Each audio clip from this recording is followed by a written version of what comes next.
Good Friday morning to you all. Hopefully you guys are doing great. We got another Watchmen update for you. Some topics we're going to be covering today. SNAP funding may be cut starting next week to half of the U.S. states. Ammo shortage could be starting with critical shortages reported. And the European Union started implementing pandemic protocols already. So here we go again, I guess. Armed attack being planned on Poland. That's what we're hearing. And Putin secured a deal with India.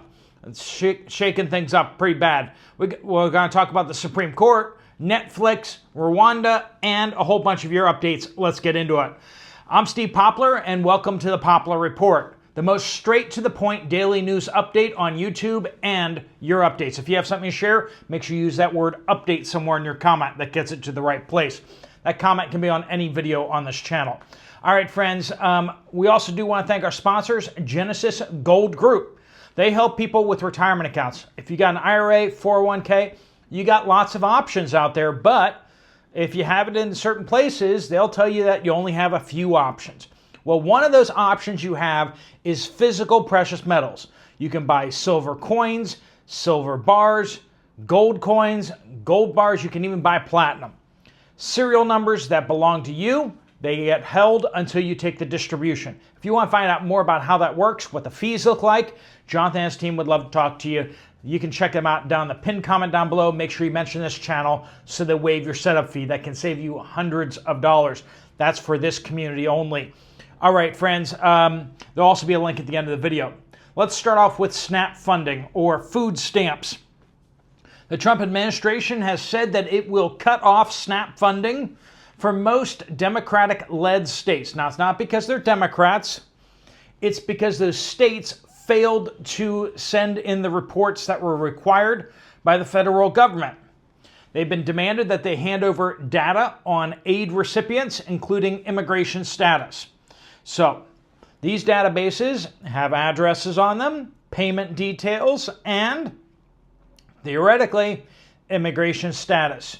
If you're trying to deport, I don't know, millions of people at once, having a database that has all that information is pretty stinking useful. The other thing that's useful for is finding all the people that aren't supposed to be on the rolls. Another thing you can do is, if you have like a basic understanding of computers, you can also search the database to see if anyone shows up twice. Because if someone shows up twice, and they're getting paid twice, that's not fair, is it? And perhaps they're getting benefits in Ohio and California and New York and several other states all at once. Again, that doesn't make sense. Of the databases from Republican red states, less than half the states reported, and we already found 500,000 people getting benefits more than once. So getting it at least twice or three times. And that's before we even get the other half of the states. This is going to shake things up big time. And the Democratic states are going to throw a hissy fit if the funding stops flowing to them. And yet it should stop flowing to any states not complying with the federal standards.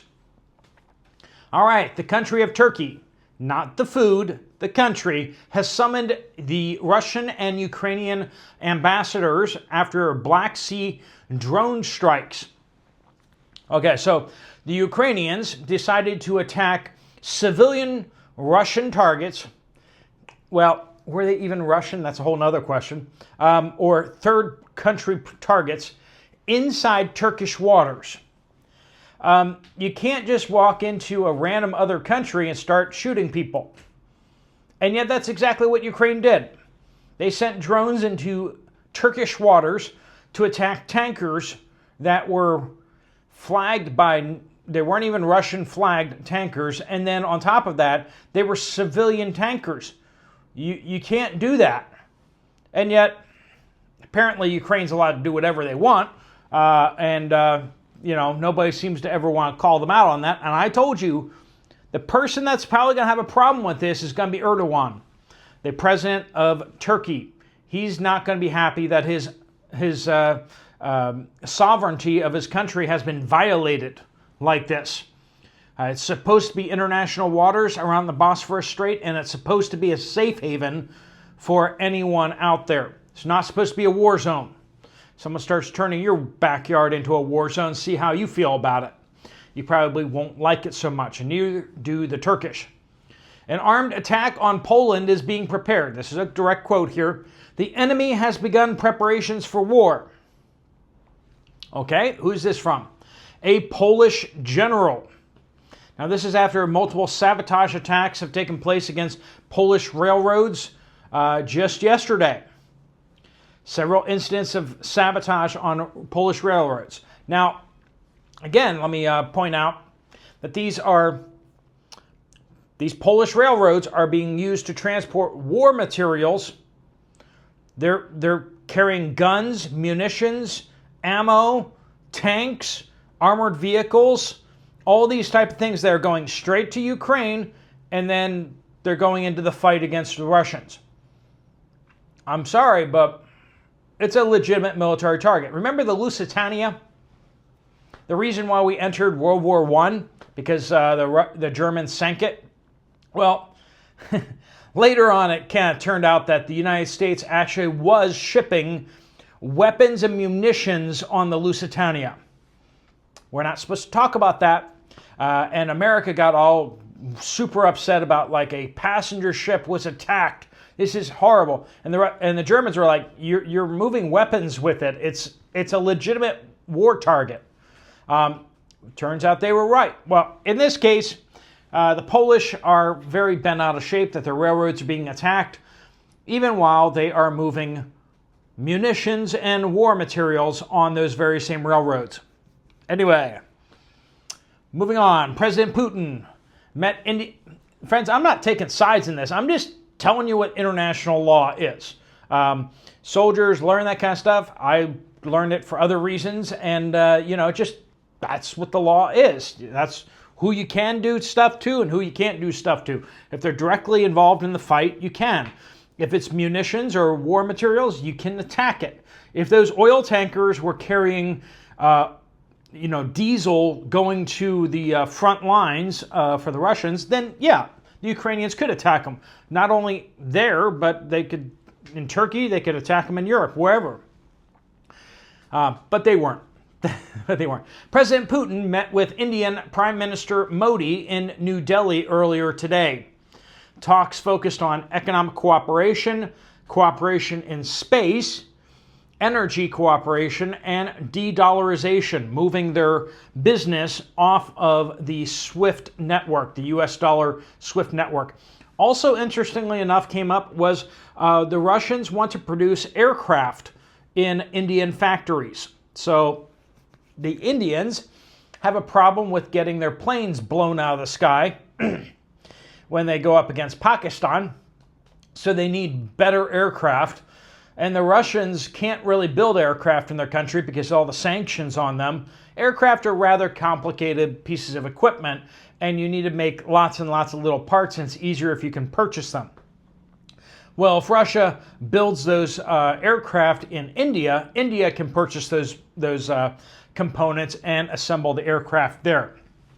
So, seems like a win-win for those two countries. And, of course, the United States gets frozen out of it. The European Union launches pre-pandemic plan to stop bird flu. Tell me if you've heard this one before.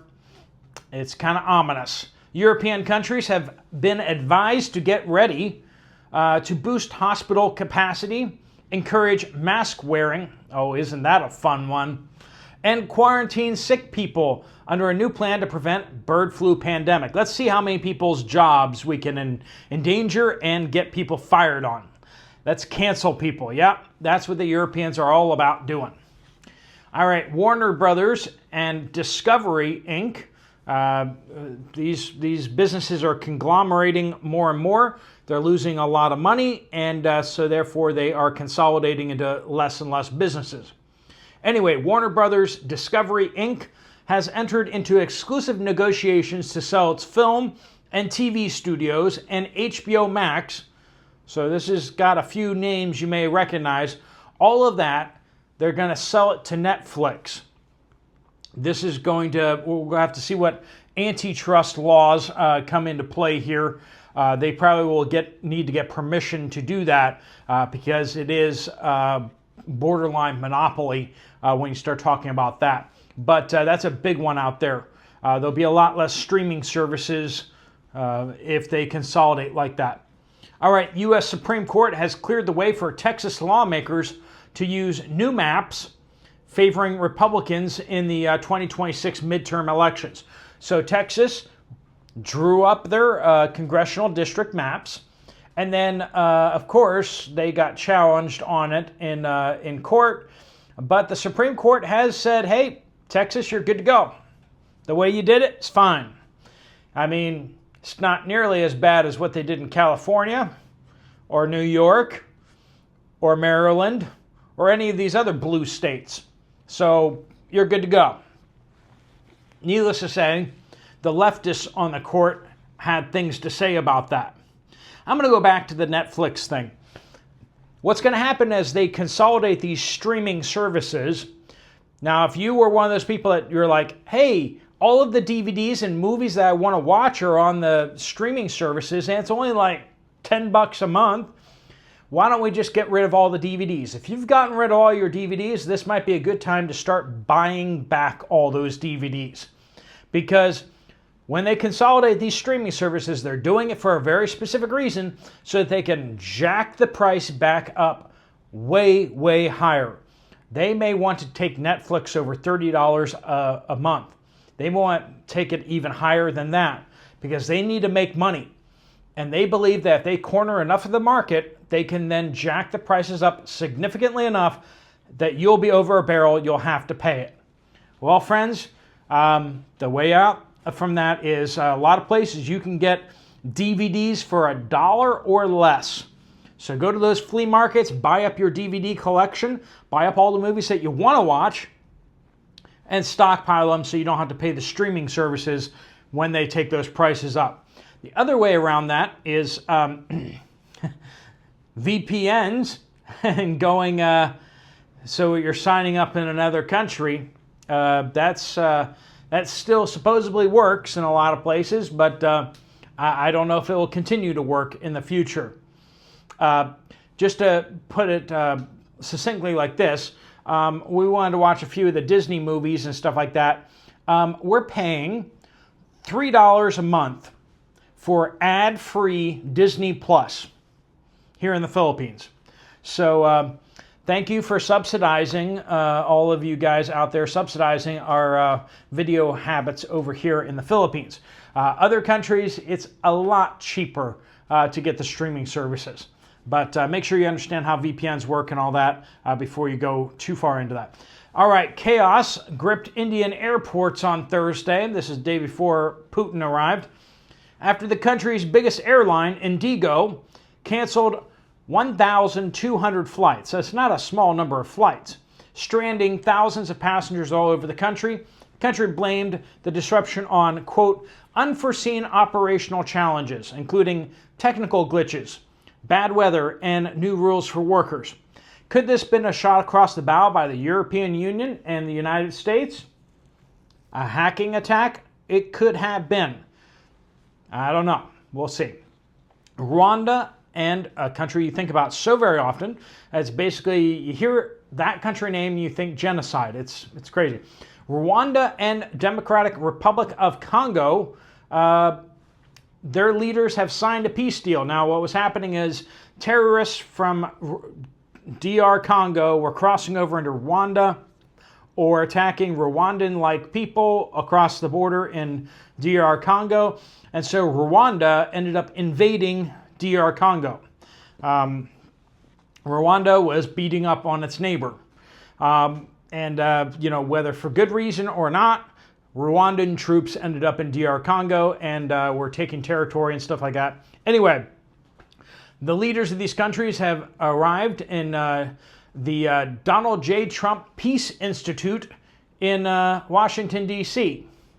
Yes, there is a Donald J. Trump building for the Peace Institute in Washington, D.C. They put his name up and everything up over there. It's right up there on the building. Anyway, President Trump said this: Today, we commit to stopping decades of violence and bloodshed and to begin a new era of harmony and cooperation between the Democratic Republic of Congo and Rwanda.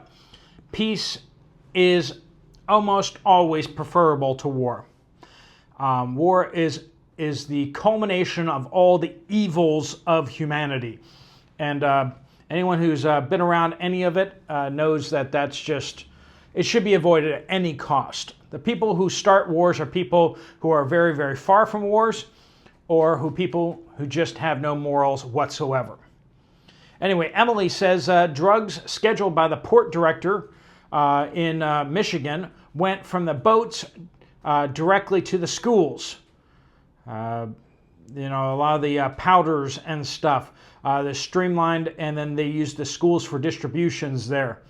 Absolutely crazy. Mexico Dig Doctor says, back in the days of rotary phones, we had some requests for help of what to do about spam callers. Back in the days, we kept a metal referee's whistle on a string near the phone. If an obscene phone call came through, we would blow that whistle really hard into the phone. It was super effective and actually provided us with a sense of being proactive and having at least a little control over the situation. Honestly, just making yourselves feel better about the situation and limiting your frustration is a big step in the right direction. Vana says, I picked my child up at pre-K yesterday, and he was told hand, foot, mouth disease is going to be there too. This is southern Indiana, not just New York. So it's going around. Andy says clinic secret deodorant, which was being said to be getting very hard to find in the U.S., is available for $10 at Wally World in Canada. They spelled Canada with a K. If you know, you know. Anyway, Benjamin says Palmetto State Armory in South Carolina makes AAC ammo. They have a separate company that actually makes ammo, but they have shut down their production due to the lack of gunpowder. Other ammo companies have been having issues as well getting gunpowder. Keep an eye on ammo prices, or maybe pick some up now if you need it. That's a warning to you guys all. Ruckus says spam calls. You can be on the federal do not call list and they still will call. Yep, absolutely. It's just a list, and if they don't get caught, they're fine. Anyway, JR Mustang says Columbia, South Carolina. I own a small engine repair shop, and all of my vendors where I buy parts from have informed me that in January they will be all increasing their prices by at least 10%. This is insane because last year prices went up by 30%. So the price is not coming back down. They're continuing to go up on just about everything. Inverted Earth says, update, not sure if you know this, but Michigan has a bill out there to make VPNs illegal. Remember how they were doing that whole, we don't want young people on the internet. We need to have age verification for whether it's dirty websites or whether it's gambling or something like that. Every time they do that, the answer is the same. They want digital ID so that there's a fingerprint on everything that's done on the internet. And one of those things that they need to do is they need to strip down all the VPNs, because these companies want to overcharge everyone according to their location, and they don't want people slipping through the cracks. Celtic Rose says, spam calls. I went online to get an auto insurance quote and unfortunately put my phone number in to get the quote texted to me. Don't do that, please, friends, as they just realized a little too late. OMG, what a mistake. I am getting calls all day, every day about Medicare Part B, and I'm not even old enough to have Medicare. I have told them over and over again, and by the way, and when I say all day, I mean it. The average amount of calls a day is 25, but it has been as high as 53 calls in one day. Every single day. This has been going on for over 8 months. I tried explaining to them what they are doing to me, and then I tried screaming into the phone as loud as I can. Nothing phases them, and they will get a new number and call back within the hour. I have my phone set to send all calls that aren't in my contacts straight to voicemail. So now you go straight to voicemail if you aren't in my contacts, which I don't like at all. I am going to have to change my number because I don't think this will ever stop. Yeah. Daughter of Yah says, spam calls. You can call your provider and let them know that this is happening. Sometimes they have a way to block them especially if they're overseas. So that's one option there. You can try to reach out to your provider. But those are the best options that we can see out there. Thank you all for your updates and reports and being part of the Watchmen community. If you want to get some more information from Genesis Gold, there's a link right down in the pinned comment or right there on the screen. If you do reach out to them on the phone number or go through their website, make sure you mention this channel so they do waive your setup fee if you decide to move forward with them. That could save you hundreds of dollars. If you want to check out another video from this channel, there's one right up there. I'll see you over there, or I'll see you guys later. Steve Poplar of the Poplar Report out.